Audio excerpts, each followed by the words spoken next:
Yo sob, selamat datang di channel sederhana tapi penuh cerita dan kejutan. Buat yang belum menonton part sebelumnya, bisa cek di deskripsi. Selamat menikmati dan semoga terhibur. Beberapa menit sebelum Shirin didekati 3 siswa itu, Dahi sudah lebih dulu memperhatikannya dari kejauhan. Tanpa sengaja, ia mendengar percakapan Shirin dengan Tuan Song lewat telepon. Dengan nada tenang, Shirin mengatakan bahwa teman-teman sekelasnya sangat baik padanya. Ia juga mengaku senang berada di sekolah. Ada satu orang yang memang sulit akur dengannya karena perbedaan kepribadian. Namun, ia tersenyum tipis saat berkata, tapi tetap saja menyenangkan. Untuk pertama kalinya, aku merasa punya teman. Bukan hanya kolega, aku menyukainya. Di balik tembok, Dahi terdiam. Ucapan itu membuatnya teringat pada perkataan Kang Lim sebelumnya, tentang dirinya dan Shirin yang ternyata memiliki beberapa kesamaan. Dahi berniat menghampiri Shirin, namun sebelum ia sempat melangkah, 3 siswa itu lebih dulu muncul dan mendekati Shirin. Mereka kembali meminta Shirin untuk setidaknya sekali saja tampil di channel YouTube mereka. Padahal sebelumnya Shirin sudah menolak karena kemunculan seperti itu bisa menimbulkan masalah dengan kontrak kerjanya. Tapi ketiganya tidak menyerah. Mereka terus mendesak, meminta kolaborasi. Shirin mencoba pergi sambil meminta maaf sekali lagi. Namun salah satu dari mereka menghalangi jalannya. Menurutku sikapmu ke kami terlalu kasar, katanya dengan nada menyudutkan. Kami sudah memohon baik-baik. Ia terus menekan Shirin. 2 temannya yang berdiri di belakang Shirin membuat suasana semakin tidak nyaman. Saat melihat Shirin mulai kebingungan, siswa itu tersenyum tipis. Ah, sayang sekali. Kalau begitu kami buat video lain saja. Judulnya, Mengungkap Identitas Asli Risentea. Sepertinya menarik, kan? Ia menatap Shirin penuh arti. Atau kau bisa janji muncul di acara kami. Hanya video Q dan A, bukan hal aneh. Di momen itu, Shirin melihat Dahi berjalan melewatinya dan masuk ke toilet wanita. Beberapa detik kemudian, sebuah ember besar berisi air kotor tiba-tiba meluncur dan menyiram siswa yang berdiri paling depan. Airnya berbau tak sedap, seperti campuran sampah dan genangan lama. 2 siswa lainnya mundur kaget. Sementara korban siraman itu terpaku, wajahnya tak percaya. Tak lama, Dahi muncul dengan wajah polos. Maaf ya, katanya ringan. Tanganku terpleset, tidak sengaja. Alasannya jelas sulit dipercaya. Ember sebesar itu, dengan arah lemparan seakurat itu, terlalu rapi untuk disebut kebetulan. Siswa yang basah kuyup tentu saja marah, tapi Dahi hanya tersenyum tipis, seolah tak merasa bersalah. Ia mengabaikan protes itu, lalu menoleh ke Shirin. Oh Shirin, kamu di sini, aku mencarimu dari tadi. Ayo ke ruang guru. Katanya ada hal penting yang mau dibicarakan. Tanpa memberi kesempatan, siapapun bereaksi, Dahi menggenggam tangan Shirin dan mencoba membawanya pergi. Woi Yodahi, berhenti, teriak siswa itu. Apa kau masih dendam sejak aku mewawancaraimu waktu jadi siswa pindahan? Saat aku memaksamu itu, Dahi hanya tersenyum. Hah? Apa yang kamu bicarakan? Melihat ucapannya tak mempan, siswa itu kembali mengincar Shirin. Wow, jadi kau sampai sejauh ini demi lari dari penggemarmu, katanya sinis. Kau sadar dunia seperti apa yang kau tinggali. Haruskah aku bongkar semuanya? Risentea yang menganggap penggemarnya lelucon. Kali ini ekspresi Dahi berubah. Senyumnya memudar, tatapannya menjadi dingin. Ia berbalik dan melangkah mendekat. Apa yang membuatmu begitu percaya diri? Suaranya tetap tenang, tapi tajam. Kau pikir orang-orang akan langsung percaya rumor murahan seperti itu? Haruskah aku bongkar semuanya? Dahi melipat tangan. Pergi saja, kalian cuma bikin suasana kotor. Siswa itu sempat mengangkat tangan, seolah ingin melampiaskan amarahnya. Namun akhirnya ia mengurungkannya. Dengan dengusan kesal, ketiganya pergi. Beberapa detik setelah mereka menghilang, Shirin memanggil pelan. Ia membungkuk sedikit.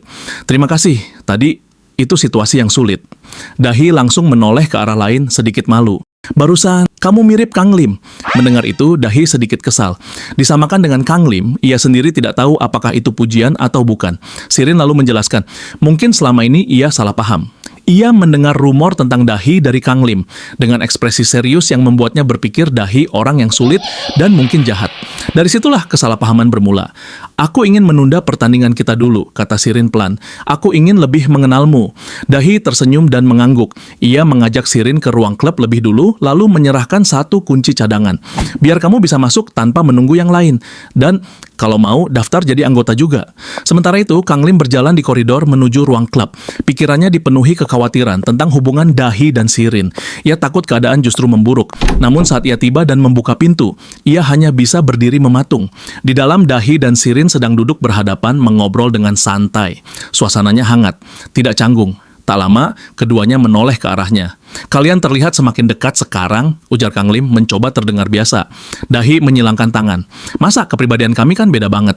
Sirin menambahkan, apa ini karena game terakhir kita? Kalau iya, aku punya beberapa keluhan. Dan dalam sekejap, keduanya kembali berdebat ringan seperti biasanya. Kang Lim hanya bisa menatap bingung. Tadi mereka terlihat akur. Sekarang mereka beradu argumen lagi. Ia benar-benar tidak mengerti hubungan seperti apa yang sebenarnya sedang berkembang di antara mereka. Di suatu tempat. Di sebuah ruangan gelap yang hanya diterangi cahaya monitor. Seseorang duduk sendirian berbicara pelan pada dirinya sendiri. Dia sedikit khawatir tentang intuisi Sirin. Tentang bagaimana Sirin beberapa kali menyinggung soal pengaturan skor. Aku sedikit tidak yakin tentang ini. Tapi tidak apa-apa. Dia tidak akan tahu siapa aku. Meskipun itu Risentea, dia bukan cenayang atau semacamnya yang bisa melihat masa depan. Tak akan ada yang mengetahui siapa aku. Hari berikutnya, di sekolah. Kang Lim sedikit terkejut saat Sirin mengatakan bahwa dia akan membeberkan kasus pengaturan skor itu kepada semua anggota klub. Sirin menatapnya dengan serius. Sejak awal dia memang tidak suka harus berbohong pada siapapun. Dan bagi Sirin, anggota klub serbaguna sama seperti Kang Lim. Mereka adalah teman-teman pertamanya di luar dunia profesional. Arti teman itu untuk mendiskusikan kekhawatiranmu dan juga untuk menyelesaikan masalah bersama. Mendengar itu, Kang Lim langsung mengerti maksudnya. Sirin lalu meminta pendapatnya. Dalam hati, Kang Lim bergumam. Dia tahu perkembangan ini sudah menyimpang dari alur asli manhwa. Akan bohong jika dia tidak menyadarinya. Namun sejak awal, dia sudah memutuskan. Tidak akan pernah mengikuti cerita seperti di versi aslinya. Yo, Dahi, dan Cha Sirin bukan lagi sekadar karakter baginya. Jika mereka memilih berpikir dan bertindak sendiri, Kang Lim tidak ingin menentang keputusan itu. Meski semuanya melenceng dari cerita awal. Baik, kalau kamu sudah memutuskan begitu, ayo beritahu semuanya saat mereka datang. Aku akan berada di sisimu. Sirin tampak lega. Dia tersenyum dan mengucapkan terima kasih. Beberapa waktu kemudian, semua anggota sudah berkumpul di ruang klub. Tanpa berputar-putar, Sirin langsung menjelaskan semuanya. Tentang masalah pengaturan skor, tentang bagaimana dia bertemu Kang Lim, tentang kebohongan yang sempat dia ucapkan, dan tentang kecurigaannya selama ini. Di akhir penjelasan, Sirin menunduk. Aku minta maaf karena sudah berbohong pada kalian. Kamu tidak perlu minta maaf, ucap Jung Ah lembut. Kalau itu aku, mungkin aku bahkan tidak akan pernah berani memberitahu siapapun. Memang tidak mudah membicarakan sesuatu sebesar itu, tambah Dahi. Aku bisa memahami kesepian dan penderitaanmu, ucap dramatis Yang Su. Setelah mendengar semuanya, Dahi mulai mengerti bagaimana Sirin bisa begitu cepat dekat dengan Kang Lim. Jung Ah juga paham, jika itu Kang Lim, tentu dia akan membantu saat tahu situasinya. Tapi di saat yang sama ini, mengkhawatirkan, lanjut Yang Su. Bisa berbahaya kalau hanya kalian berdua yang menyelidikinya. Bukankah lebih baik diekspos di internet saja? Sirin menggeleng pelan. Dia sudah memikirkan itu.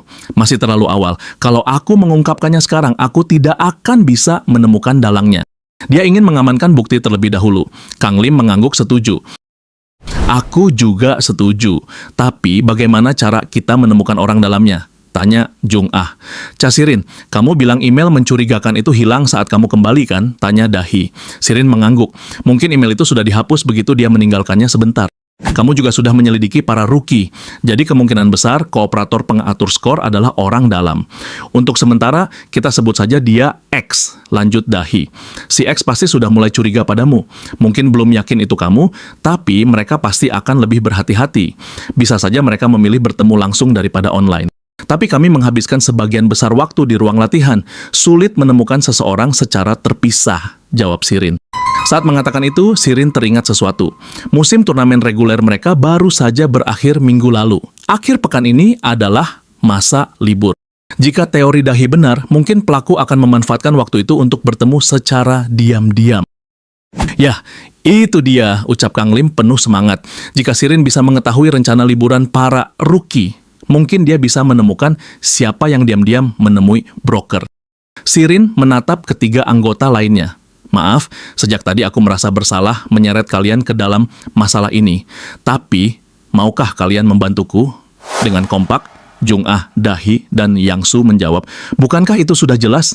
Masa kami mengabaikan masalahmu? Ujar Dahi. Percayakan saja padaku, melalui kekuatan Dragon God. Seru Yang Su penuh gaya. Dahi berbisik pelan pada Jung Ah. Bukankah sindromnya sudah terlalu serius? Jung Ah hanya tertawa kecil. Dia memang dramatis saja. Setelah itu, mereka kembali menjalani rutinitas seperti biasa di ruang klub, meski kini dengan misi rahasia di antara mereka. Sore pun tiba. Yang Su, Dahi, dan Jung Ah pulang ke arah yang berbeda, meninggalkan Kang Lim dan Sirin. Sirin merasa jauh lebih lega setelah akhirnya mengatakan semuanya. Dia tidak menyangka teman-temannya akan mendukungnya tanpa ragu. Tidak peduli apa yang mereka lakukan, mereka itu orang baik, ucap Kang Lim. Bahkan mau bergaul dengan orang sepertiku. Sirin menatapnya heran. Bagaimanapun dia merasa sering dibantu Kang Lim. Dia bertanya bagaimana caranya berterima kasih dengan benar. Bukankah selebritas sering mengatakan itu? Jawab Kang Lim santai. Sirin semakin bingung. Kamu kan gamer profesional. Balas saja dengan bermain sebaik mungkin. Aku akan mendukungmu sebagai penggemar. Untuk beberapa menit, Sirin terdiam. Tidak ada kata yang keluar dari mulutnya. Lalu dia mempercepat langkahnya, sedikit melewati Kang Lim. Terima kasih, katanya singkat. Aku harus segera pergi berlatih. Oh, benar. Sudah hampir waktunya ya. Kamu akan melawan tim asing itu? Tanya Kang Lim. Iya, mereka lawan yang kuat. Mereka yang mengalahkan kami dulu. Sirin membalikan badan sejenak, senyum cerah menghiasi wajahnya. Untuk membalasmu juga, aku akan berusaha menang. Beberapa waktu kemudian, di tempat latihan Sirin, seorang pria menyampaikan pesan dengan tegas. Ini perintah direktur. Sirin, kamu harus istirahat selama libur musim ini. Jangan melukai kondisimu dengan menambah porsi latihan. Nada suaranya tidak memberi ruang untuk bantahan. Aku melakukan ini karena mengkhawatirkanmu. Setelah mencapai puncak seperti dirimu, banyak pemain mengalami penurunan di tahun berikutnya. Banyak yang berhenti karena kelelahan. Dia menatap Sirin serius. Kamu sendiri yang bilang ingin menjadi gamer jangka panjang. Bukan hanya aku, kapten dan yang lain juga mengkhawatirkanmu. Setidaknya istirahat 1 musim. Sejak hari itu, Sirin dan anggota klub serbaguna mulai menyelidiki kelima anggota rookie. Bukan penyelidikan besar, hanya hal-hal sederhana. Apakah mereka pulang kampung saat libur musim? Apakah mereka terlihat bertemu seseorang secara diam-diam? Apakah ada gerak-gerik mencurigakan? Masalahnya, liburan cukup panjang. Dan kelima rookie memiliki rencana berbeda-beda. Hal itu membuat penyelidikan mereka berjalan lambat. Seolah-olah semuanya memasuki masa jeda. Namun di saat yang sama, Kang Lim tahu satu hal. Berbeda dengan alur di manhwa aslinya, kali ini dia tidak ingin semuanya berlarut-larut. Di cerita ini, dia ingin mengakhiri semuanya dengan cepat. Maafkan aku, Jung Ah, aku berakhir menyukai Kang Lim. Aku tak bisa menyerah hanya karena kau menyukainya lebih dulu. Itu suara Dahi dalam mimpinya. Urutan siapa yang menyukainya lebih dulu tidaklah penting.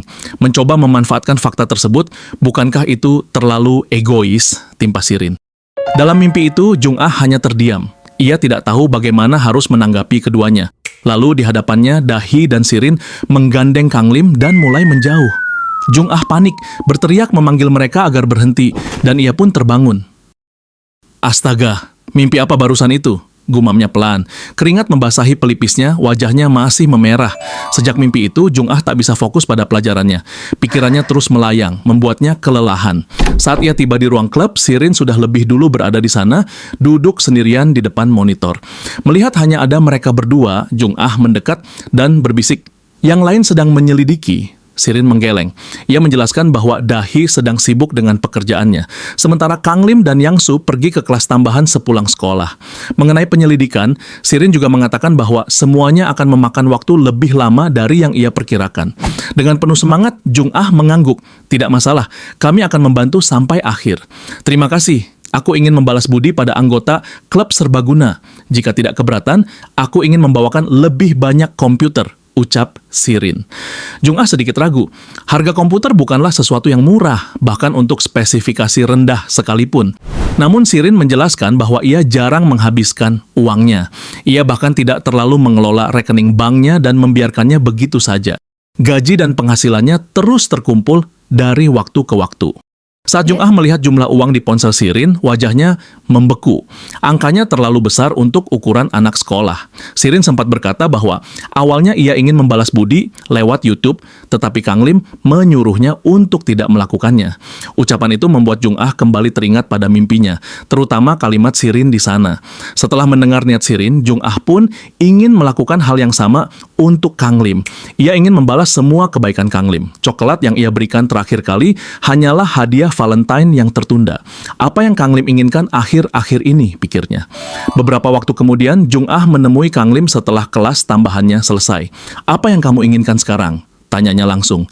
Hari yang damai, itu yang kuinginkan, jawab Kang Lim santai. Jung Ah tertegun. Apa maksudmu? Dan lingkaran hitam di bawah matamu lebih gelap dari biasanya. Kang Lim menoleh.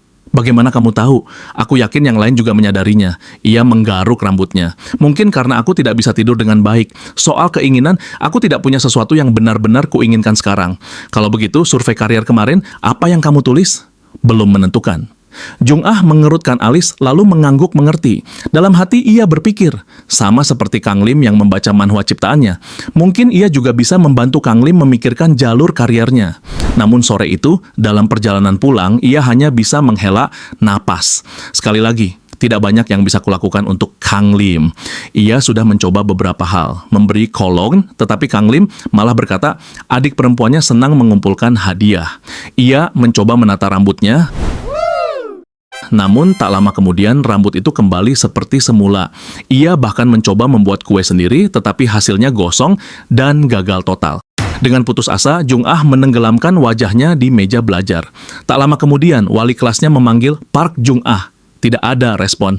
Pak Jung Ah panggilnya lebih keras. Jung Ah tersentak dan berdiri dengan kaget. Apa yang terjadi? Kamu melamun terus selama pelajaran. Tidak ada apa-apa. Maaf, jawabnya gugup. Tak lama, hujan turun deras. Saat itulah satu kesadaran muncul di benaknya. Aku jadi tidak sabar. Tiba-tiba Kang Lim dikelilingi banyak orang, Dahi dan Sirin. Bagaimana jika mereka punya perasaan padanya? Aku tidak cukup percaya diri jika harus bersaing dengan mereka. Beberapa waktu kemudian di koridor, ia bertemu Kang Lim. Ah benar, di luar hujan deras. Kamu bawa payung? Tanya Kang Lim. Iya, aku membawa payung kecil. Tadi pagi aku melihat perkiraan cuaca. Kang Lim mengangguk, lalu memperhatikannya lebih saksama. Akhir-akhir ini kamu terlihat lesu. Sering melamun juga di ruang klub. Ada sesuatu? Jung Ah terkejut. Aku? Kenapa? Kamu terlihat berbeda. Apa aku membuatmu khawatir? Itu bukan apa-apa. Beberapa saat kemudian, dengan suara sedikit gemetar, Jung Ah berkata, aku tiba-tiba jadi tidak sabar. Tanpa sadar, aku membandingkan diriku dengan orang lain. Aku kehilangan rasa percaya diri. Kang Lim mengira ia berbicara tentang manhwa buatannya. Aku hanya unggul dalam satu hal. Dan itu pun karena keberuntungan. Apa aku egois kalau memamerkannya? Aku takut bertarung secara adil dan jujur. Kang Lim tersenyum santai. Jadilah egois dan bertarung. Aku tidak sepenuhnya paham maksudmu, tapi tidak harus selalu bertarung secara adil dan jujur, kan? Bahkan dalam game, bermain secara kooperatif justru dipuji. Mungkin aku aneh atau kepribadianku kacau, tapi kamu tidak perlu selalu bersikap baik. Jika itu benar-benar yang kamu inginkan, kamu bisa tegas tanpa harus berkompromi. Jung Ah terdiam, mencerna kata-katanya. Ya, kurasa kamu benar, Kang Lim. Tekadnya pun menguat. Dahe dan Sirin tidak lagi menjadi pusat pikirannya. Apapun yang terjadi, perasaannya pada Kang Lim tidak akan berubah. Saat mereka sampai di luar gedung sekolah, Kang Lim membuka payungnya. Jung Ah yang berjalan di belakangnya tiba-tiba berkata, sepertinya aku lupa membawa payung. Itu bohong. Ia sengaja melakukannya. Dengan wajah memerah dan sedikit gugup, Kang Lim menggeser payungnya agar mereka bisa berbagi. Kini Jung Ah merasa lebih percaya diri. Tidak ada lagi yang perlu ia khawatirkan. Dengan senyum lembut, ia berkata, sudah kuputuskan. Apapun yang terjadi, aku tidak akan kalah. Ya, oke, aku akan mendukungmu, jawab Kang Lim ringan. Di dalam hatinya, Kang Lim masih berpikir Jung Ah sedang membicarakan manhwa webtoonnya. Padahal yang Jung Ah maksud adalah dirinya sendiri dan perasaannya pada Kang Lim. Di bawah hujan yang turun deras, mereka berjalan berdampingan berbagi satu payung. Jarak di antara mereka terasa semakin dekat. Hari berikutnya, di ruang kelas Kang Lim menguap lebar saat jam pelajaran masih berlangsung. Namun pikirannya tidak berada di sana. Yang terus mengganggunya adalah kasus pengaturan skor Sirin yang belum juga selesai. Setiap kali memikirkannya, seolah waktu berjalan melambat. Selain kasus itu, ada juga kasus singkat per episode di dalam manhwa ESW. Kang Lim semakin larut dalam lamunannya.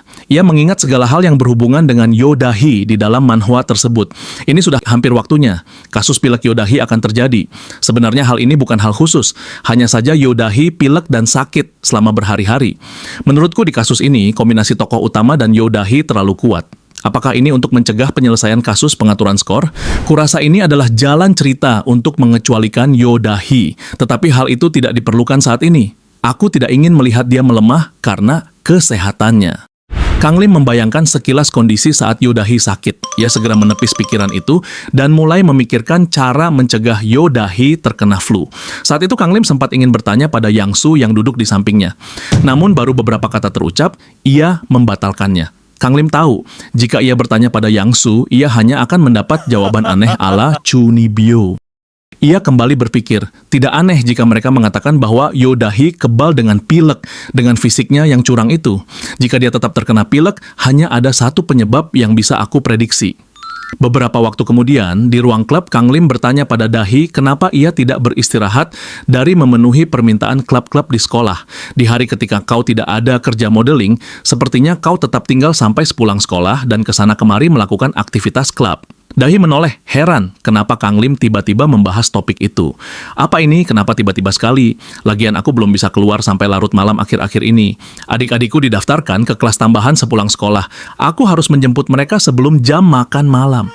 Entah bagaimana aku hampir menyelesaikan daftarnya, ucap Dahi kemudian, sambil memperlihatkan catatan berisi hal-hal yang ingin ia lakukan di sekolah. Kang Lim menoleh ke arah lain dan mengatakan bahwa menurutnya Dahi terlihat terlalu sibuk. Terlebih sekarang sedang pergantian musim. Ia mengatakan bahwa ia hanya khawatir Dahi akan terkena demam. Dahi sedikit terkejut mendengar ucapan seperti itu keluar dari mulut Kang Lim. Itu tidak seperti dirinya. Tapi aku orang yang tak pernah pilek selama hidupku. Pilek itu cuma buat orang yang mentalnya lemah. Aku tidak merujuk pada keadilan mental. Pilek itu akibat dari kurangnya perawatan diri. Aku ini pro. Menurutmu aku tidak menjaga kesehatan dengan baik? Dalam hati Kang Lim bergumam, omong kosong. Haruskah aku biarkan dia kena pilek saja? Beberapa saat kemudian, Dahi mengatakan mungkin bersih-bersihnya ia cukupkan sampai di situ dan menyerahkan sisanya pada Kang Lim karena ia harus segera pergi. Sebelum benar-benar pergi, dengan senyum cerah Dahi berkata, "Oh, dan kamu tak perlu khawatir. Aku sudah menolak aktivitas klub yang tak ingin aku lakukan." Kang Lim hanya berdiri melihatnya pergi, masih memikirkan semua hal yang mungkin bisa membuat Dahi terkena pilek. Esok harinya, beberapa siswi berterima kasih pada Dahi atas apa yang telah ia lakukan untuk membantu mereka. Tak lama setelah mereka berpamitan, Kang Lim langsung mendekati Dahi dan memintanya meminum minuman yang sudah ia siapkan. Ini ekstrak akar bunga balon yang baik untuk tubuhmu. Setelah mengatakan itu dan memberikannya, Kang Lim pergi begitu saja, membuat Dahi sedikit bingung. Hari setelahnya, Kang Lim melakukan hal yang sama. Kali ini ia memberikan madu murni konsentrasi tinggi yang baik untuk meningkatkan sistem kekebalan tubuh. Hal itu terus ia lakukan setiap hari. Ia terus memberikan Dahi minuman sehat. Beberapa hari kemudian, Dahi akhirnya membuka suara dan bertanya, kenapa Kang Lim terus memberinya makanan dan minuman sehat setiap hari. Bahkan orang-orang di sekitar Dahi mulai bertanya-tanya dengan kelakuan Kang Lim. Dahi sampai mengira Kang Lim sedang merekomendasikan produk MLM. Hei, itu kasar. Aku menunjukkannya padamu karena itu produk yang bagus. Apa penghuni internet sepertiku akan terjebak dalam skema MLM? Bukan begitu. Ini lebih seperti pemasaran jaringan, jawab Kang Lim acuh tak acuh. Tidakkah menurutmu apa yang kau katakan itu palsu? Tanya Dahi. Setelah beberapa saat, Kang Lim berkata, ingat waktu kita membicarakan flu hari itu? Karena itu aku memberi beberapa untukmu, selagi aku membelinya juga untuk diri sendiri. Ia kembali memberikan minuman baru, lalu seperti sebelumnya, ia berbalik dan langsung pergi. Namun kali ini tak lama kemudian Dahi meminta Kang Lim untuk berhenti. Tunggu, aku tak bisa cuma menerimanya. Aku akan memberimu izin spesial. Kang Lim bingung dengan ucapan itu. Beberapa saat kemudian, ternyata maksud Dahi adalah membuat Kang Lim membantunya mengerjakan tugas OSIS. Dahi mengatakan itu karena Kang Lim adalah budak nomor satunya. Kamu bahkan tak punya hati nurani untuk memberikan alasan lain, keluh Kang Lim. Pada akhirnya Kang Lim mengikuti Dahi dan menemaninya mengecek semua lampu di koridor. Oh, lampu di sini mati, ucap Dahi sambil memeriksa satu persatu lampu di koridor. Ini pemeriksaan fasilitas, aku sengaja mendaftar. Aku tidak ingin ada tempat berbahaya seperti pagar di atap seperti dulu. Melihat Dahi mengerjakan semuanya sendiri, Kang Lim berkata bahwa ia bisa menggantikannya mengganti lampu yang mati. Tidak apa, pastikan saja kamu tandai di checklistnya. Oh, ngomong-ngomong soal daftar dalam diariku berakhir dengan ini. Kang Lim sedikit terkejut. Daftar aktivitas sekolah yang ingin kulakukan. Di antara hal-hal yang ingin kulakukan, membantu tugas OSIS seperti ini adalah hal terakhir dalam daftar. Setelah beberapa saat hening, Dahi mengatakan bahwa buku diary itu adalah hadiah ulang tahun dari ibunya, sekaligus hadiah terakhir darinya. Sebenarnya Dahi bermaksud mengisi diary itu dengan hari-hari bahagia antara dia dan ibunya. Namun, tak lama kemudian, orang tuanya mengalami kecelakaan. Waktu aku SMP, bahkan kamu sudah tahu apa yang terjadi. Hal itu sampai pada titik di mana aku tidak bisa pergi ke sekolah dengan baik. Tapi itu baik-baik saja. Mentalitasku kuat. Lagian aku punya adik-adikku di sisiku. Tapi terkadang sesekali aku depresi dan mengalami malam-malam di mana Aku merasa sedih. Setiap kali aku sedih, aku mengisi diaryku. Saat nanti aku pergi ke sekolah, aku akan melakukan semua yang ada di daftar untuk memberitahu ibuku di sana bahwa aku baik-baik saja. Aku ingin dia tahu. Setelah itu, Dahi meminta maaf karena menceritakan hal tersebut secara mendadak kepada Kang Lim. Ia lalu mengalihkan topik dengan meminta Kang Lim mencoba menyalakan kembali lampunya karena ia sudah selesai menggantinya. Saat Kang Lim menyalakan kontak lampu, Dahi kembali berkata, "Tapi aku ingin memberitahumu lebih dari orang lain. Aku bisa menyelesaikan daftarku karena dirimu. Terima kasih banyak." Kang Lim bingung harus menjawab apa pada momen itu. Tak lama kemudian, panggilan masuk berdering di ponselnya. Kang Lim menerima pemberitahuan bahwa klub serbaguna akan segera menerima paket. Itu adalah paket komputer yang Shirin janjikan sebelumnya untuk ditambahkan dan diisi di ruang klub. Kurasa komputernya sudah sampai. Pergilah untuk mengambilnya, ucap Dahi. Kang Lim mengangguk. Sebelum pergi, ia membuka seragam luarnya dan memberikannya pada Dahi. Gedung pavilion dingin tanpa orang saat ini. Kamu bahkan membuka jendela untuk mengalirkan udara tadi. Ia memberikan itu karena takut Dahi akan kedinginan. Ia tidak ingin Dahi terkena flu. "Apaan sih? Aku tak semudah itu kena flu," ucap Dahi. Tak lama kemudian ia kembali mengerjakan tugasnya, mengganti lampu lain yang mati. Karena jendela yang terbuka, angin dari luar masuk cukup kuat. Saat itu Dahi merasa sedikit kedinginan. Ia melihat barang-barang yang ia bawa, namun lupa di mana ia menyimpan jaketnya. Pada momen itu, ia akhirnya memakai seragam luar yang Kang Lim berikan, lalu kembali melanjutkan pekerjaannya sambil bersenandung pelan. Besok harinya, saat jam pelajaran olahraga, Kang Lim melihat Dahi yang sangat energik. Ia terdiam karena sebelumnya ia khawatir Dahi akan terkena flu. "Apakah aku khawatir tanpa alasan?" Dia tampak baik-baik saja. Beberapa hari setelahnya, akhirnya klub serbaguna selesai menyelidiki para rookie. Setelah merangkum seluruh hasil penyelidikan, mereka menarik satu kesimpulan. Semuanya mengarah pada satu orang yang sebelumnya diselidiki Kang Lim. Jadi kita harus menganggap orang itu sebagai si X, ucap Yang Su. Jung Ah memperkuat dugaan tersebut. Ia melihat sendiri gerak-gerik orang itu, alih-alih naik kereta untuk pulang ke kampung halamannya, dia justru bertemu seseorang yang mencurigakan. Dari situ, Dahi berasumsi bahwa orang yang ditemui kemungkinan besar adalah broker. Pasti ada sesuatu yang mencurigakan. Mereka berdua terlihat sangat berhati-hati. Jelas sekali mereka terus melihat sekeliling, ujar Kang Lim yang mengikuti orang tersebut secara langsung. Shirin yang mendengarkan seluruh diskusi itu masih belum percaya bahwa orang yang mereka bicarakan adalah pihak yang paling dicurigai oleh semua anggota klub. Karena itu, ia bersikeras ingin mengonfirmasi sendiri. Jung Ah bertanya bagaimana caranya. "Aku akan berbicara dengannya secara pribadi, di luar," jawab Shirin. Kang Lim langsung tidak setuju. Ia berkata bahwa ia akan menyelidiki lebih dalam lagi. Kang Lim khawatir broker yang terlibat dengan si X bukanlah orang biasa. Saat ini ada orang yang berpartisipasi dalam perjudian ilegal terkait pengaturan skor. Katanya, kelompok seperti gangster di film-film yang memimpinnya. Karena ada pasar besar di luar negeri, ucap Kang Lim. Dalam hatinya, tentu saja ia tahu bahwa tidak ada gangster seperti itu di negerinya pada abad ke-21. Namun di dalam manhwanya mereka ada. Dan sekarang, karena dunianya dan manhwa telah menyatu, ia yakin kemungkinan itu juga bisa menjadi nyata. Karena itu, Kang Lim memberi saran pada Shirin yang keras kepala ingin membuktikan semuanya sendiri. "Kenapa kita tidak meminjam kekuatan orang dewasa sekarang?" Shirin sedikit bingung mendengar usulan itu. Singkat cerita, Shirin membawa Kang Lim ke tempat ia bekerja. Di salah satu ruangan gedung tersebut, mereka bertemu dengan seorang pria yang sebelumnya pernah meminta Shirin untuk beristirahat sementara. Pria itu memegangi kepalanya setelah mendengar semua penjelasan tentang pengaturan skor. Ia tampak tidak percaya bahwa hal seperti itu terjadi. Shirin meminta maaf karena terlambat melaporkannya. Ia sempat ragu sebelumnya. "Jangan begitu, terima kasih sudah memberitahuku. Pengaturan skor benar-benar tidak bisa diterima.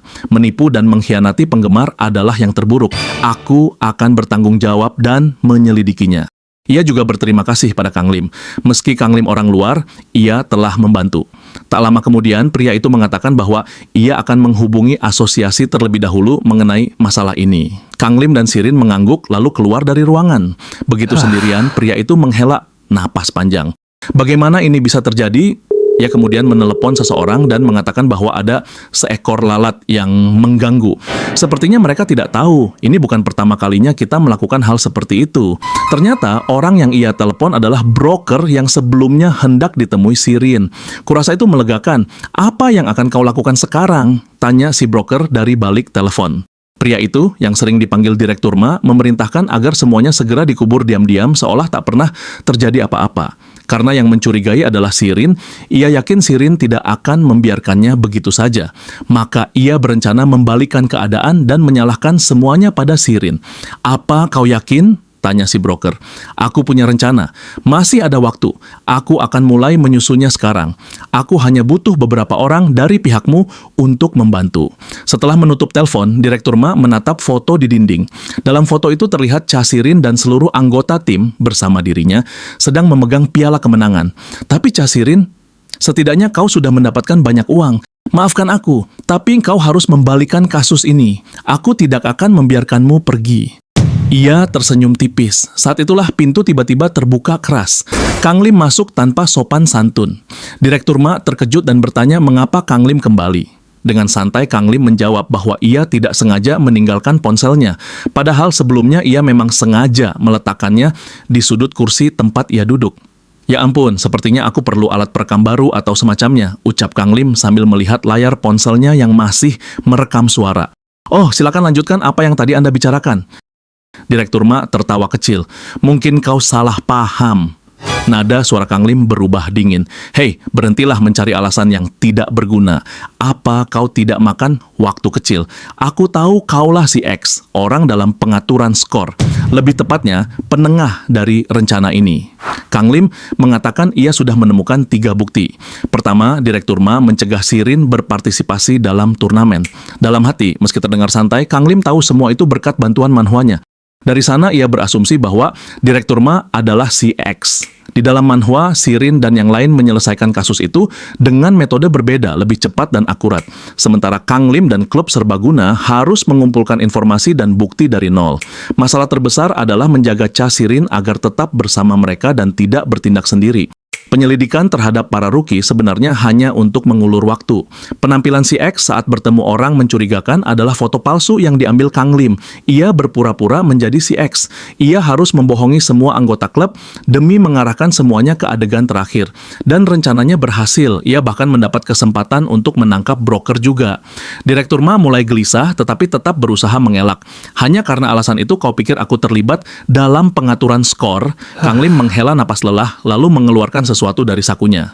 Bukti kedua, itu adalah foto-foto Direktur Ma sedang berbicara dengan si broker. Bahkan situs perjudian pribadi yang mendapat untung dari pengaturan skor juga pertukaran email terbaru melalui komputer. "Aku yakin laptopmu rusak saat itu. Dan aku yakin akan lebih banyak bukti muncul jika laptop itu diselidiki." Ia menunjuk laptop yang tergeletak di meja. Direktur Ma tidak percaya Kang Lim mengetahui semua itu. Penyesalan mulai muncul dalam hatinya. Andai saja, apakah ceritanya akan berbeda? Andai saja pergelanganku tidak terluka waktu itu. Andai aku tidak pensiun dini. Saat kecelakaan itu terjadi, ia beralih menjadi pelatih dengan bantuan seorang kenalan. Tak lama keberuntungan yang tak pernah ia miliki sebagai pro gamer mulai berdatangan. Pada tahun pertamanya sebagai pelatih, ia membawa tim peringkat terakhir melewati berbagai rintangan hingga menang. Musim kontrak pun tiba. Banyak panggilan datang, bukan hanya dari dalam negeri, tetapi juga dari agensi internasional. Seharusnya ia pergi ke luar negeri saat itu, namun ia memilih bertahan karena ketua tim memintanya untuk tetap tinggal 1 tahun lagi. Ia terbujuk. Tuntutan kesetiaan berubah menjadi tuntutan pengabdian. Sponsornya bangkrut. Ia bahkan tidak menerima upah minimum. Di saat terpuruk, rekan pelatihannya yang pergi ke luar negeri mendapat gaji jutaan, rumah, dan dukungan kartu hijau. Direktur Ma tersenyum pahit. Ekspansinya ke luar negeri terhalang tuntutan hukum panjang. Ia mulai membenci negaranya dan dirinya sendiri. Begitulah dunia ini. Bekerja keras tidak berarti ada yang akan menjagamu. Kau harus menjaga dirimu sendiri. Aku tidak pernah ceroboh, aku hanya membuat pengaturan lewat email. Kontak langsung seminimal mungkin, menggunakan broker. Pemain yang terlibat melalui beberapa tahap verifikasi.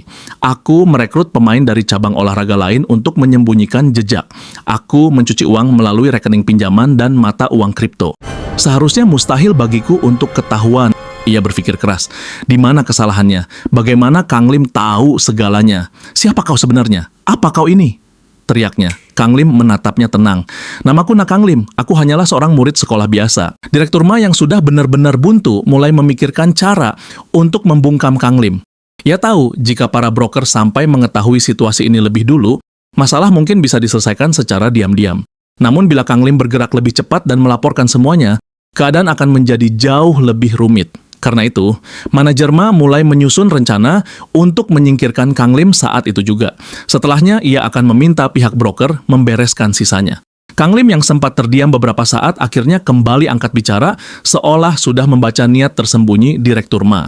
Ku kasih tahu ya, tak akan ada yang berjalan sesuai keinginanmu. Apa kau sungguh berpikir aku datang ke sini tanpa rencana apapun? Ia menjelaskan bahwa semua bukti sudah ia siapkan. Bahkan jika sesuatu terjadi padanya, sebuah email berisi seluruh bukti kejahatan Direktur Ma akan otomatis terkirim ke temannya. Direktur Ma semakin terdesak. Kang Lim melanjutkan, ia mengaku mengetahui cukup banyak tentang masa lalu pria itu. Ia sempat merasa kasihan, namun tetap saja. Kau punya kesempatan untuk melepaskan diri dari kejahatan pengaturan skor. Kau bahkan menjadi direktur. Tidakkah menurutmu kau bisa membangun karirmu dengan cara yang benar? Lalu kau bisa mendapat kesempatan pergi ke luar negeri. Tapi kau tidak berhenti. Lagi pula, masa lalumu hanyalah alasan untuk pembenaran diri. Kau menyalahkan keadaan dan orang lain ketika hidupmu buruk. Itu bukti bahwa kau adalah sampah yang tidak simpatik. Direktur Ma hanya bisa berdiri diam, menelan setiap kata yang dilontarkan Kang Lim. Hah, ini benar-benar kacau. Bagian mana dari dirimu yang merupakan siswa biasa? Di saat yang sama, di luar ruangan, beberapa polisi dan staf mulai berdatangan untuk menangkap Direktur Ma setelah Shirin melaporkan semuanya. Hari itu pun berlalu. Keesokan harinya, setelah insiden tersebut, Kang Lim kembali menjalani harinya seperti biasa. Sambil menguap, ia berjalan menuju sekolah. Sepertinya kasus pengaturan skor sudah selesai. Namun untuk mengetahui dampak sosial dan siapa saja yang terlibat, situasinya masih berlangsung. Jadi ini hanyalah permulaan badai. Masih ada hal yang mengganggunya. Saat Direktur Ma ditangkap, pihak broker tidak muncul sama sekali. Sepertinya mereka sudah merasakan sesuatu lebih dulu. Akibatnya, Kang Lim dan yang lain gagal menangkap mereka. Bahkan dalam manhwa aslinya, sang broker juga tidak pernah tertangkap. Ada rumor yang mengatakan ia melarikan diri ke luar negeri. Kang Lim menghela napas panjang. Tak ada yang bisa ia lakukan untuk itu. Namun, aku lebih mengkhawatirkan Cha Shirin. Saat bertemu Shirin secara terpisah di akhir kasus kemarin, Kang Lim telah menceritakan semuanya. Shirin sangat terkejut mengetahui bahwa direktur yang selama ini ia percaya ternyata orang seperti itu. Karena Kang Lim sebelumnya sudah banyak berbohong padanya, ia berniat meminta maaf saat bertemu di sekolah.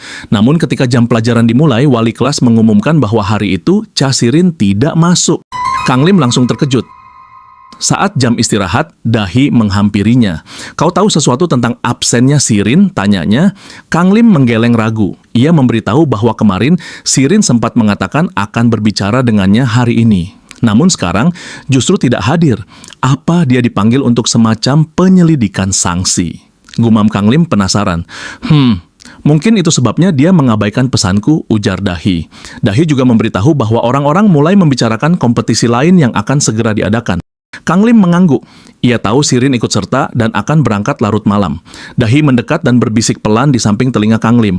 Ia mengkhawatirkan kondisi Shirin setelah semua yang terjadi. Para pemain tidak melakukan kesalahan. Itu mungkin akan diumumkan resmi setelah kompetisi selesai. Baik soal kasus maupun pembubaran DO. Dia ingin meninggalkan kesan baik karena itu terakhir kalinya. Mungkin dia absen karena sibuk berpartisipasi. Namun di balik semua penjelasan itu, Kang Lim merasakan sesuatu yang janggal. Sepulang sekolah, ia pergi ke asrama Shirin. Jung Ah ikut bersamanya.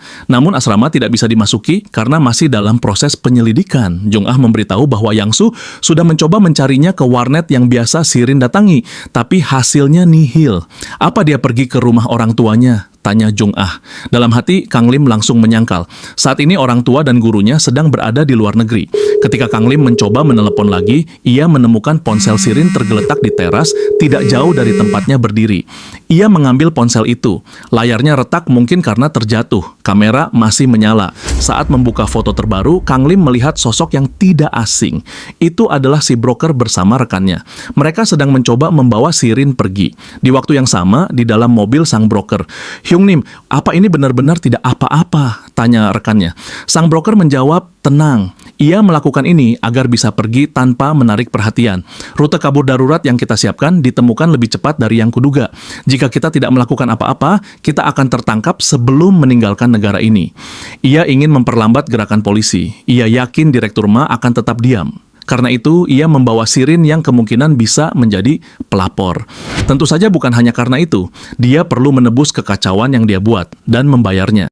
Sementara itu, Kang Lim sudah memesan taksi menuju arah yang ia perkirakan sebagai jalur pelarian. Ia mengacak rambutnya frustrasi. Dalam manhwa, bagian ini tidak pernah disebutkan. Ia mulai merasakan efek dari perbuatannya sendiri, sebuah butterfly effect. Bagian penting dari dirinya yang belum mengalami looping berarti Shirin masih baik-baik saja. Karena itu, ia semakin bingung. Mengapa kelompok broker repot-repot membawanya? Mengapa tidak sekadar menyingkirkannya? Kang Lim akhirnya menyimpulkan satu kemungkinan, perdagangan manusia. Jika itu adalah akhir yang buruk, melalui perdagangan manusia, bahkan mungkin tidak akan ada loop karena hipotesis game over. Aku harus menghentikannya. Sejak awal, kenapa aku harus melalui ini? Sialan. Tiba-tiba ponselnya berdering. Dahe menelepon, ia memberitahu bahwa polisi sudah dihubungi. Jung Ah dan Yang Su sedang menjelaskan situasinya.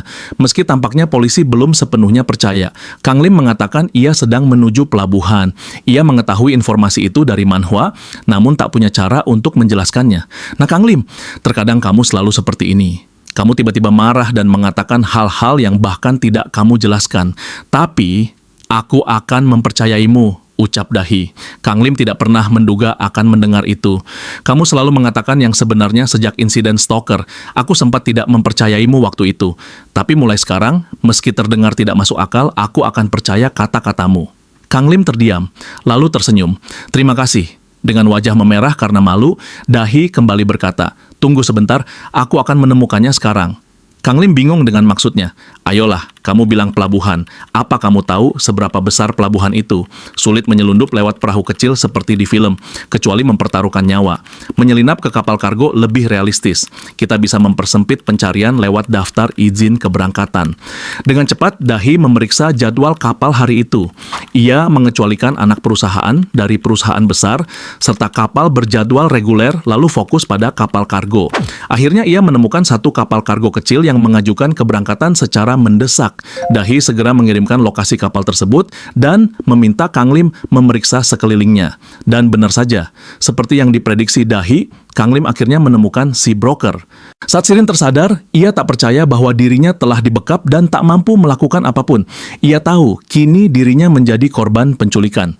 Tak lama kemudian, sang broker menghampirinya. Sepertinya kurang lebih kau sudah tahu apa yang terjadi. Kalau begitu, uruslah dirimu sendiri sekarang. Perdagangan remaja bisa dijual dengan harga tinggi. Jika kau tetap diam, kau tak akan terluka. Pada momen itu, Shirin teringat apa yang pernah Kang Lim katakan tentang beberapa gangster yang ikut berpartisipasi dalam perjudian ilegal terkait pengaturan skor. Shirin pun membuka mulutnya. Jadi kau adalah broker pengatur skor. Aku sempat bertanya-tanya siapa yang mungkin melakukan hal keji seperti itu. Kau benar-benar iblis dalam wujud manusia. Bagaimana kau bisa melakukan ini dengan wajah setenang itu? Sang broker hanya tersenyum sambil meledek Shirin. Tentu saja demi uang. Memangnya ada alasan lain? Kau sudah merusak penghasilanku. Itulah sebabnya semua ini terjadi padamu. Broker itu lalu mendorong Shirin dengan kasar. Kau harus mengucapkan selamat tinggal. Kita punya waktu kurang dari 15 menit sebelum berlayar. Setelah mengatakan itu, ia pergi meninggalkan Shirin sendirian. Beberapa saat kemudian, Shirin terkejut saat melihat Kang Lim muncul dari balik pintu tempat ia disekap. Dengan kaget, Shirin bertanya, bagaimana Kang Lim mengetahui keberadaannya. Aku akan memberitahumu, tapi ceritanya panjang. Dahi memainkan peran besar, jawab Kang Lim. Ia menjelaskan bahwa dirinya mengikuti arahan Dahi hingga akhirnya bisa menemukan Shirin dengan cepat. Namun di sisi lain, Shirin mengatakan bahwa tindakan Kang Lim sangat ceroboh, masuk begitu saja ke tempat di mana broker berada. Kang Lim menyadari hal itu. Namun karena anak buahnya mengikuti pergerakan broker, ia tidak punya pilihan selain masuk lebih dalam agar tidak ketahuan. Kang Lim membantu Shirin berdiri. Lega rasanya melihatmu baik-baik saja. Aku khawatir, semua orang juga. Shirin meminta maaf. Setelah itu, Kang Lim membuka ponselnya dan berniat mengirim lokasi tempat mereka berada. Karena menurutnya situasi belum mendesak, ia menyarankan untuk menunggu polisi datang. Itu lebih baik daripada membuat keadaan semakin rumit dengan bertindak tergesa-gesa. Itu mungkin sulit, jawab Shirin cepat. Ia memberitahu bahwa broker akan berlayar 15 menit lagi. Jika menunggu polisi, mereka tak akan sempat. Satu-satunya jalan adalah segera melarikan diri tanpa bantuan siapapun. Kang Lim tahu itu tidak mudah. Saat menuju ke tempat itu, ia melihat beberapa anak buah broker berjaga. Namun mereka tak punya pilihan lain. Akhirnya, mereka memutuskan untuk mencoba kabur. Saat Kang Lim membuka pintu, salah satu bawahan broker sudah berdiri tepat di hadapannya. Siapa kau? Apa yang kau lakukan di sini? Kang Lim tak sempat menjawab. Tak peduli siapa dirimu, jika aku menyingkirkanmu, semuanya akan segera berakhir. Pria itu mencengkeram leher Kang Lim dengan kuat. Sirin panik melihatnya. Kang Lim yang bertubuh lebih kecil dan kalah dalam kekuatan tak mampu melawan. Lalu terdengar suara tulang patah yang keras. Di akhir hidupnya, Kang Lim hanya berharap satu hal, semoga kemampuan loopnya aktif kembali. Dan ia pun tersadar lagi. Tubuhnya kembali sehat seperti semula. Ia tahu kemampuannya baru saja aktif. Aku berhasil kembali. Bagus, ini menguntungkanku.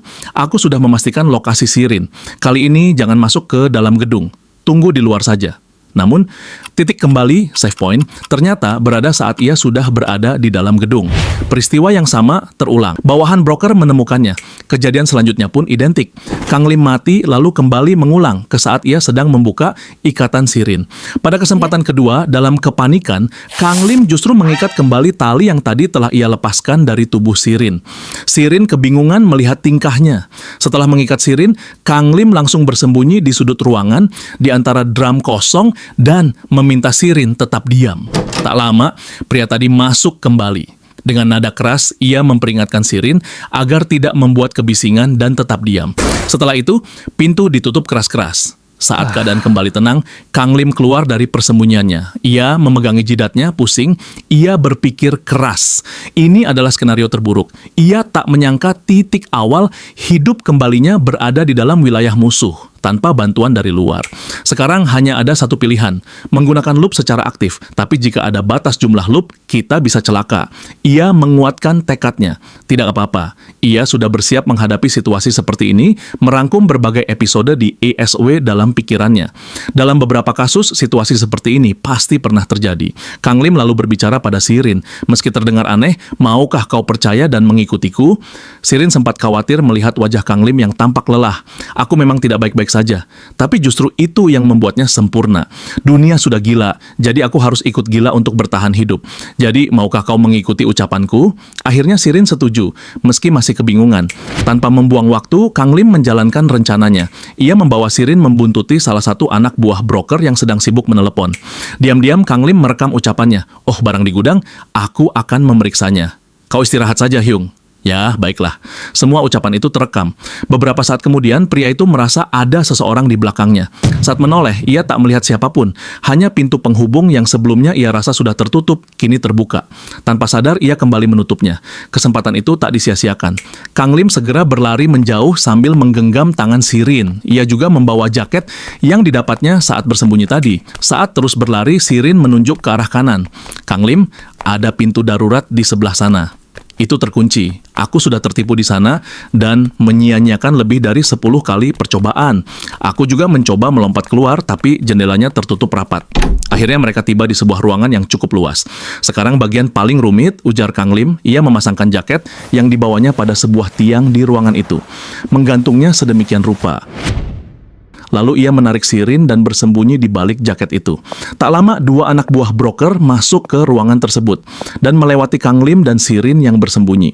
Setelah keadaan cukup aman, Kang Lim kembali memberi instruksi pada Sirin.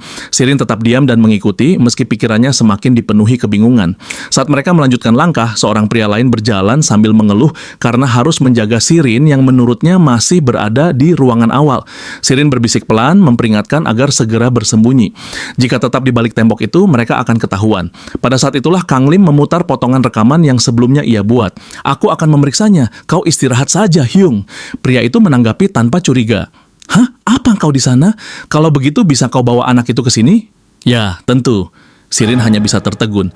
Ia bahkan tak menyadari bahwa sejak awal melarikan diri, Kang Lim telah merekam semuanya. Dan kini ia memanfaatkan rekaman itu untuk mengelabui mereka. Sirin memuji tindakan Kang Lim. Namun wajah Kang Lim justru semakin serius. Jangan puji aku dulu, masih ada satu orang lagi. Sekarang hanya tersisa pertarungan dengan bos. Singkat cerita, beberapa saat kemudian, untuk mengulur waktu saat semua penjaga tidak ada, Kang Lim dan Sirin memblokade pintu menuju lantai 1, tempat mereka berada. Kami sudah melewati lantai 3 dan 2, tempat para bawahan musuh berada. Kami juga memblokir jalan di sini. Namun bukan itu masalahnya. Satu-satunya hal yang memblokirku adalah orang itu. Berapa kali pun aku mencoba dan mengulang loop, aku tak bisa berbuat apa-apa terhadap orang itu. Di manhwa SWT pada bagian tengah insiden pengaturan skor, karakter utama berusaha membersihkan nama Cha Sirin. Setelah mengetahui bahwa kelompok broker tersebut adalah organisasi kriminal, mereka menyelidikinya. Akibatnya, kelompok itu mulai mengincar sang protagonis. Namun, sang protagonis bukanlah orang biasa. Dia sudah seperti senjata manusia. Sangat tidak realistis, berlebihan. Dia sudah seperti manusia super. Adegan itu menunjukkan kehebatan si protagonis yang tak terkalahkan. Singkat cerita, kini Kang Lim kembali bertemu si broker. Dia masih mengintip dari balik tembok ruangan. Setelahnya, berkali-kali Kang Lim melakukan loop dan mencoba melawannya dengan berbagai cara, bahkan mencoba melewatinya. Namun tak sekalipun dia berhasil. Mulai dari mengendap-endap untuk pergi, menyerang secara tiba-tiba, langsung berlari dengan mengabaikan si broker, mencoba bernegosiasi, bahkan berusaha membuat si broker lengah. Tak satupun cara itu berhasil. Semuanya selalu berakhir dengan kekalahan sepihak tanpa ada perlawanan sedikit pun. 1 kali, 2 kali. Terus mengulang. Hasilnya tetap sama. Tanpa dia sadari, jumlah loop yang dia lakukan sudah mencapai 3 digit. Namun tetap tidak berhasil. Tubuhnya mulai lelah, harapannya memudar, semangatnya layu. Dia terjatuh dan duduk lemas. Sirin yang melihat itu tentu panik. Tak lama kemudian, Kang Lim tertawa pelan. Setelah sejauh itu, mencoba, dia kembali memaksa dirinya untuk tidak menyerah. Kang Lim mengangkat tubuhnya, berusaha berdiri lagi. Tak apa, ini bukan masalah, kakiku hanya lemas. Ucap Kang Lim pada Sirin yang mengkhawatirkannya. Namun tubuhnya bergetar hebat. Seluruh badannya menggigil. Di momen itu, pikirannya dipenuhi berbagai hal. Apa mungkin untuk melewati orang itu? Apa yang harus kulakukan? Aku sudah menulis semua hal yang aku ingat. Yang bisa kulakukan hanya melakukan yang terbaik. Lalu apa ini yang terbaik? Terlebih, bagaimana jika ada batasan loop? Lalu aku benar-benar mati, dan Cha Sirin, selain itu, masih ada kejadian lain yang terjadi setelah ini, bukan? Sirin yang melihat Kang Lim semakin khawatir. Sementara itu, Kang Lim tidak mendengar apapun yang diucapkan Sirin. Sial, kenapa peran ini dipercayakan padaku? Seandainya saja itu sang protagonis dan bukan aku. Seandainya saja itu pria yang lebih baik seperti Ho Cheon. Pada momen itu, Sirin menyandarkan wajah Kang Lim di dadanya. Dia mencoba menenangkan Kang Lim yang terlihat sangat putus asa. Tak apa, jangan terlalu keras pada dirimu sendiri. Apa kamu baik-baik saja sekarang? Kang Lim mengangkat wajahnya. Terima kasih, tapi sekarang bukan waktunya untuk... Sebelum Kang Lim menyelesaikan ucapannya, Sirin memeluknya. Ingatlah, ada aku di sini untukmu. Kita tak bisa selalu menang setiap saat. Terkadang ada kekalahan berat dan momen menantang. Aku pernah mengalaminya beberapa kali. Setiap kali aku mendorong diriku semakin keras, karena hal itu aku tak memperhatikan sekelilingku. Jadi pikirkanlah 2 kali sebelum bertindak. Saat kamu menemui dinding tertentu dan kamu melihat dirimu kecil dan tak mampu, kamu mungkin ingin mengubahnya sekarang, tapi itu tidak mungkin. Realita tak seindah kartun dan film. Kemauan dan kekuatan mental saja ada batasnya. Kita tak punya pilihan selain membutuhkan waktu lama untuk berubah dan mengatasi semuanya. Namun kamu harus segera berdiri lagi apapun yang terjadi. Jika perlu, saat itu kamu perlu mendapatkan bantuan dari orang-orang sekitarmu karena selalu ada penolong di sisi orang hebat. Wajah Sirin mulai memerah. Berada di sisimu di situasi seperti ini, aku senang. Mari bekerja sama, Kang Lim. Kang Lim mulai kembali tersenyum. Tanpa sadar, sebelumnya dia menjadi sombong karena memiliki kemampuan loop. Dia mengabaikan orang-orang di sekitarnya dan berusaha sendirian tanpa meminta bantuan dari mereka yang peduli padanya. Kini semangatnya mulai kembali. Akhirnya, Kang Lim mau membagi bebannya dengan Sirin. Ayo bicara di sana soal melarikan diri. Kurasa aku punya rencana. Keduanya mulai mencoba mendiskusikan rencana pelarian. Untuk rencana itu, Kang Lim mungkin membutuhkan sesuatu yang bisa mengguncang emosi si broker. Saat mendengar itu, Sirin teringat sesuatu. Sebelumnya, saat dia dibawa ke sana dalam keadaan sadar, dia melihat si broker menyimpan sesuatu di dalam brankas. Sepertinya itu tak akan berhasil. Aku bahkan tidak tahu apa isinya. Lagian, aku juga tak tahu paspornya. Setelah mendengar hal itu dari Sirin, Kang Lim tahu apa yang harus dia lakukan selanjutnya. Sementara itu, si broker sedang menatap layar ponselnya, melihat waktu dan mengecek jadwal keberangkatan. Pada saat itu, terdengar suara seseorang memanggilnya sambil mengolok-olok. Mendengar hal itu, ia langsung bergegas berjalan ke arah asal suara. Di persimpangan tangga, ia menoleh, mencari sosok yang memanggilnya. "Aku di sini!" Suara itu datang dari belakang. Sirin muncul tepat di belakangnya. Si broker melirik dan saat menyadari bahwa itu adalah Sirin, ia terkejut. Ia heran bagaimana gadis itu bisa kabur dan bahkan tak ada satupun penjaga yang menyadarinya. Sementara itu, Kang Lim berada di balik tangga menunggu momen yang tepat untuk menyerang si broker dengan pot bunga yang ia genggam. Strateginya sederhana, namun jika hanya mengandalkan serangan mendadak, si broker mungkin akan sadar dan bereaksi. Karena itu, sebelum melancarkan serangan, mereka harus lebih dulu mengguncang emosinya. Yah, kurasa itu tak penting. Jadi setidaknya aku akan menyebabkan sedikit masalah untukmu. Kenapa? Apa kau pikir aku tak bisa melakukan itu selama aku mempertahankan nyawamu? Pada saat itu, Sirin memotong ucapannya. Tidak. Kau tidak boleh menyakitiku, karena aku adalah adik perempuanmu yang telah lama hilang. Beberapa hal yang Kang Lim ketahui tentang latar belakang si broker di manhwanya adalah ia terlahir di daerah kumuh dan kacau, di negara yang bermasalah. Meskipun hidup sebagai kriminal, ia memiliki kasih sayang yang tak tergoyahkan terhadap satu-satunya adik perempuannya. Namun karena perang sipil, mereka terpaksa berpisah saat mencari perlindungan. Sejak itu, ia menjelajahi seluruh negeri dengan harapan bisa bertemu kembali dengan adiknya. Adegan kenangan itu muncul di manhwa ketika sang protagonis memberikan pukulan telak kepadanya. Kini, Sirin mencoba meyakinkannya. Apa yang ingin kau lakukan? Aku tak tahu bagaimana kau bisa tahu tentangku dan adikku. Tapi berani-beraninya kau bertingkah seperti penipu yang tidak masuk akal. Kau sama sekali tidak mirip dengan adikku. Di balik tangga, Kang Lim sudah menduga bahwa kata-kata itu saja tidak akan cukup. Karena itu, ia telah menyiapkan sesuatu. Ini adalah bukti. Bukti bahwa aku adalah adik perempuan, ucap Sirin sambil memperlihatkan sebuah foto kakak dan adik. Apa kau tahu apa ini? Itu adalah foto si broker dan adiknya yang diambil bersama. Masing-masing dari mereka memiliki satu salinan. Foto itu menjadi bukti ikatan unik di antara kakak beradik tersebut. Namun meski begitu, naluri curiga si broker tetap muncul.